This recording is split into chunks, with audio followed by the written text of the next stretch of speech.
Good morning, dear students. Today, in this series of lectures, we will discuss the major characters of As You Like It. Dear students,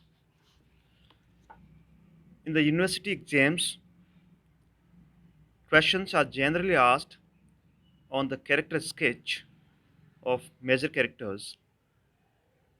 So, let's discuss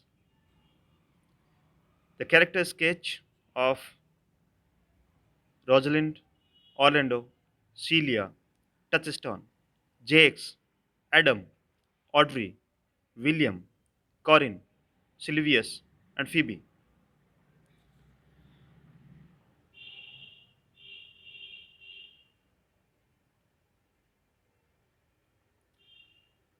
Now, first of all, let's take up Rosalind.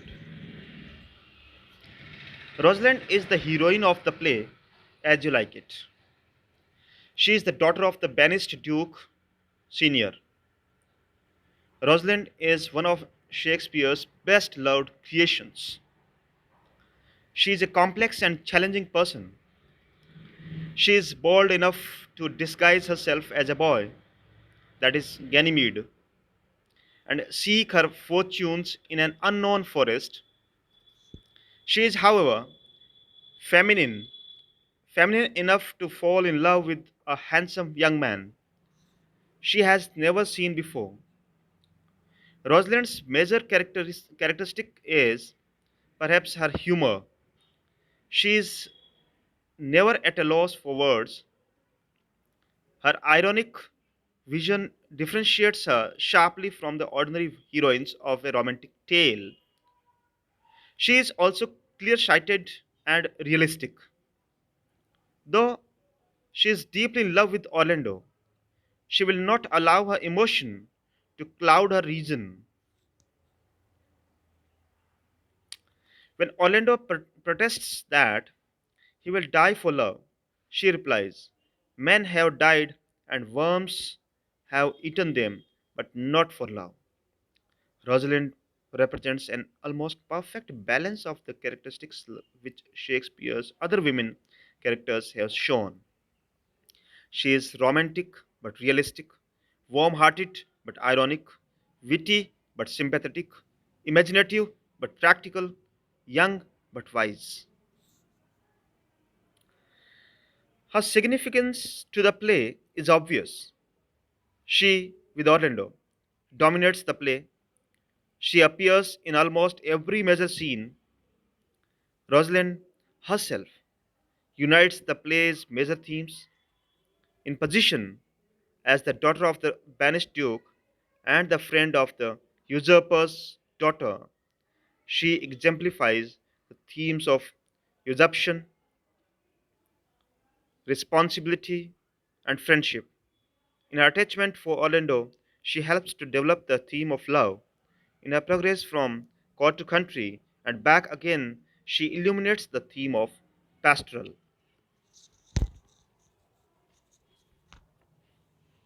Now, Orlando. Orlando is the object of Rosalind's affections. As such, he enjoys a position of prominence in the play, though he is less complex than Rosalind. He is also an engaging character. His courage and aggressiveness are obvious in the play's opening scenes. His loyalty and nobility become evident in the scenes with Adam. His youthful innocence and charm are shown in the scenes with Rosalind. His common sense becomes apparent as he spars with Jakes. In some respects, Orlando represents the traditional Elizabethan lover. Certainly, his poetry is as bad as that of the most scatterbrained swain. His idea of wooing the absent Rosalind through the person of Ganymede also corresponds to the Elizabethan tradition of the hapless lover pursuing an impossible ideal. But Orlando is a more complex character than these characteristics would indicate. As the play opens, he seems quite capable of killing his brother Oliver with his bare hands. Later, however, when he could have walked away safely and left Oliver to his death, he rescues him at some cost to himself. Like Rosalind, Orlando is possessed of a pleasing mixture of wit, romance, and common sense. Now let's take up Tassistan. Tassistan is the clown of Duke Frederick's court. Tassistan is Shakespeare's first court clown. He looks forward to such memorable speakers of truth as the fool in King Lear. Although Tassistan is not so deep a creation as Lear's fool, nevertheless, he does provide an amusing and often accurate running commentary on humanity's foibles or weaknesses.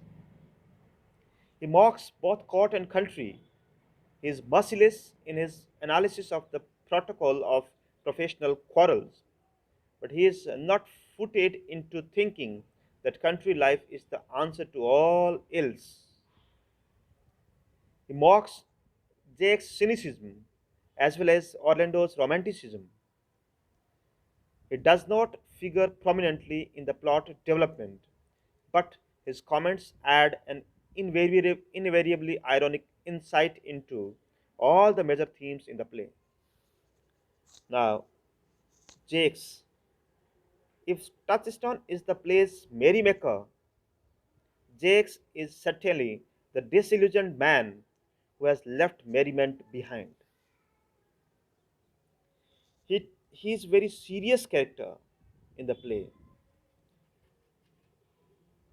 He too provides an ironic commentary on the play's themes. However, unlike Touchstone, Jakes usually receives a verbal defeat at the hands of the play's more optimistic characters. He is a melancholic, a humor character who can be compared to some of the individuals created by Shakespeare's contemporary Ben Jonson. He alone of the merry men of the forest of Arden remains with the repentant Duke Frederick in that scheduled place as the play comes to an end. Adam, though not a particularly complex character, Adam too is an engaging character. He is a type not uncommon to Elizabethan plays, the faithful servant who remains true to his master's house at the cost of great personal sacrifice. It was his timely warning that enabled Orlando to escape from Oliver's murderous designs. It was again his money which provided for the flight to the forest of Arden. He is loyal to the end. We feel gratified when Orlando returns the loyalty later in the play. What is Adam's significance in the play? Let's discuss. Adam's major significance lies in his revelation on Orlando's good points and Oliver's bad ones. He is intended primarily to advance the plot and reflect the characterization of others. Now, Audrey, William, and Corin, let's discuss, are the real rustics in the play. These three are interesting creations in their own right and also serve as an interesting comment on the pastoral theme. They are completely unlike the literary fictions which people less realistic pastorals. Audrey would not recognize a poet if she saw one. William, far from being a heroic lover, retreats in confusion when Touchstone woos Audrey. Corin, too, is a realistic shepherd rather than a literary one. He is interested in his work rather than in the romances which surround him. The significance of these country folks lies in the fact that they add depth and realism to Shakespeare's treatment of the pastoral theme. Sylvius and Phoebe, if Audrey, William, and Corin are believable residents of the country, Sylvius and Phoebe are the direct opposite. They conform in all respects to the superficial artificiality of the traditional pastoral. Their foolishness makes an ironic contrast to the solidarity of Audrey and William and to the real emotion of Rosalind and Orlando. Duke Senior in banishment and Duke Frederick. Duke Senior, Rosalind's father, bears adversity with philosophic calmness.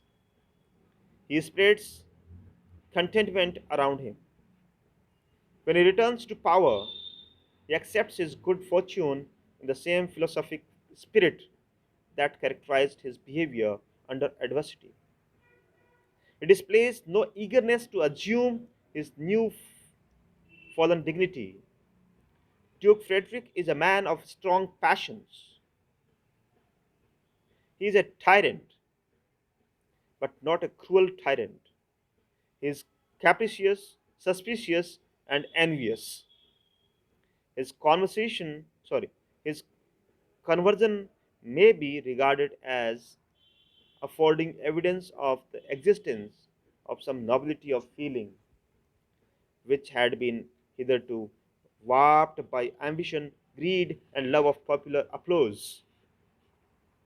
Oliver is the tyrannical head of the family of D. Boys. He appears envious, malicious, and abuses the privileges of his being the firstborn. His conversion is too sudden and offends against probability. He tastes adversity and learns its lessons. Celia. Celia is Duke Frederick's daughter, but she has none of his villainous traits. Celia is more quiet and retired, but she rather yields to Rosalind than is eclipsed by her. She is as full of sweetness, kindness, and intelligence as Rosalind. She is described as less fair and less gifted,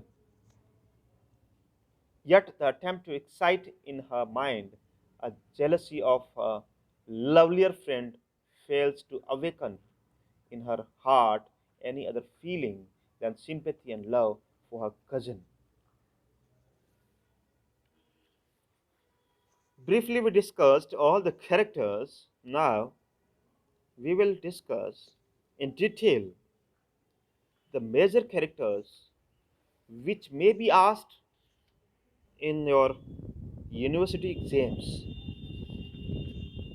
That is, character sketch of Rosalind, Celia, Orlando, Duke Senior, Frederick, etc. So, dear students, tomorrow we will discuss one by one all the characters. One question is asked based on character sketch. So we can't skip the character study of the major characters. That's all for today and have a nice day. And after that, we will discuss the play in detail about the themes and the major lines of action in the theme. And after that, we will discuss the questions and answers which are likely to be asked in your final examination. That's all for today and have a nice day.